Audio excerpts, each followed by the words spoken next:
Hello Prabhavati. Radhika തിരക്കിലാണോ?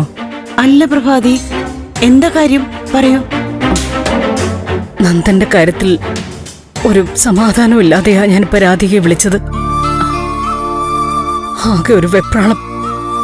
ഞങ്ങളും അതേ അവസ്ഥയിലാ. ഈശ്വര, നന്ദനിതെന്താ പറ്റിയത്? അത് തന്നെയാ കുറെ ദിവസങ്ങളായി ഞാനിവിടെ സിദ്ധുവിനോടും ദേവികയോടും ഒക്കെ ചോദിച്ചുകൊണ്ടിരിക്കുന്നത്. സിദ്ധു വലിയ രാഷ്ട്രീയ നേതാവാ.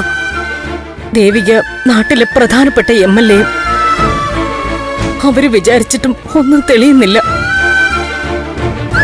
ഇന്ന് നാളെ മറ്റന്നാളെന്നും പറഞ്ഞ് ദിവസം നീളുന്നതല്ലാതെ നന്ദനെ കുറിച്ച് ഒരറിവും കിട്ടുന്നില്ല. ഞാനിപ്പോ രാധികയെ വിളിച്ചത് എന്താണെന്ന് വെച്ചാ, രാധിക എന്നെ ഒന്ന് സഹായിക്കണം. എന്താ പ്രഭാതി? എനിക്കൊരു സംശയം. നന്ദനെ കണ്ടുപിടിക്കാനുള്ള അന്വേഷണം ദേവിക ആത്മാർത്ഥമായിട്ട് തന്നെ ആണോ നടത്തുന്നതെന്നുള്ളത്. അതെന്താ പ്രഭാവതി അങ്ങനെ പറയുന്നത്? അല്ല, ഞാൻ കുറ്റപ്പെടുത്തിയതല്ല, സംശയങ്ങൾ അങ്ങ് പറഞ്ഞു പോകുന്നതാ. സ്വന്തം ഭർത്താവല്ലേ, ഒരു MLA സ്വാധീനം വെച്ച് ഇതിനു മുൻപേ തന്നെ ആളിനെ കണ്ടെത്തായിരുന്നല്ലോ. അങ്ങനെ കണ്ടെത്താൻ പറ്റുമായിരുന്നെങ്കിൽ അവൾ ഉറപ്പായിട്ടും നന്ദനെ കണ്ടുപിടിക്കുമായിരുന്നു. പ്രഭാവതി ഒരിക്കലും ദേവികയുടെ ആത്മാർത്ഥതയെ ചോദ്യം ചെയ്യരുത്. എന്റെ മകളായതുകൊണ്ട് പറയല്ല, ദേവിയെ പോലൊരു കുട്ടിയെ മരുമകളായിട്ടും ഭാര്യയായിട്ടും കിട്ടാൻ ഭാഗ്യം ചെയ്യണം.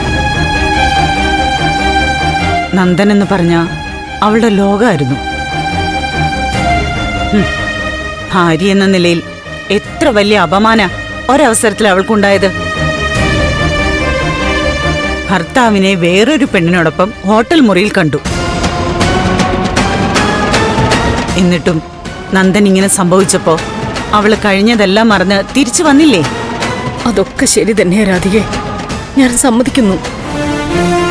പക്ഷെ പഴയ ദേഷ്യം വെച്ചിട്ട് ദേവിക മനഃപൂർവ്വം അന്വേഷണം ഉഴപ്പുകയാണോ എന്നാ എന്റെ സംശയം. പ്രഭാവതി ദേവിയെ മനസ്സിലാക്കിയിട്ടില്ല, അതുകൊണ്ടാ ഇങ്ങനെ സംശയിക്കുന്നത്. അല്ലല്ല, ഞാൻ പറഞ്ഞില്ലേ, സംശയമല്ല, വിഷമം കൊണ്ട് ഓരോന്ന് തോന്നുന്നതാ. എന്തായാലും അതിന്റെ പേരിൽ നമുക്ക് തർക്കിക്കണ്ട.